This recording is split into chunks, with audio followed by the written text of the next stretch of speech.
खबर आपको दें कि लाहौर पुलिस ने 9 मई केसेस में मुलविस 18 इश्तेहारियों के शनाख्ती कार्ड ब्लॉक करने के लिए चेयरमैन नादरा को खत लिख दिया है। आपको अपडेट करें हैं कि लाहौर पुलिस ने 9 मई केसेस में मुलविस 18 इश्तेहारियों के शनाख्ती कार्ड ब्लॉक करने के लिए चेयरमैन नादरा को खत लिख दिया। बात करते हैं वसीम रियाज से। वसीम रियाज, आगाह कीजिएगा। जी देखिए, 9 मई के वाकयात में मुलविस 18 इश्तेहारियों की शनाख्ती कार्ड ब्लॉक करने के लिए पुलिस की जानिब से चेयरमैन नादरा को खत लिखा गया है।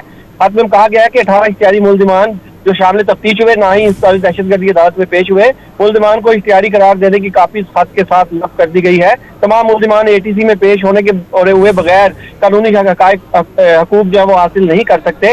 शामिल तफ्तीश होने के बाद मुलजिमान कौमी शनाख्ती कार्ड ब्लॉक किए जाएंगे। तमाम 18 इख्तियारी मुलजिमान जिनमें मुराद सईद, आजम स्वाति, हमाद अजहर असलम, इकबाल करामत खोकर शामिल, इसके अलावा अली अमीन गंडापुर, बसौक कयूम वासी, मसौरत जमशेद चीमा, जुबैर नियाजी, मलक नदीम आवाज, गुलाम मोहिउद्दीन दीवान ये शामिल है जिनकी शनाख्ती कार्ड ब्लॉक करने की जो है वो दरख्वास्त की गई और ये लिस्ट नादरा के चेयरमैन को भिजवा दी गई है।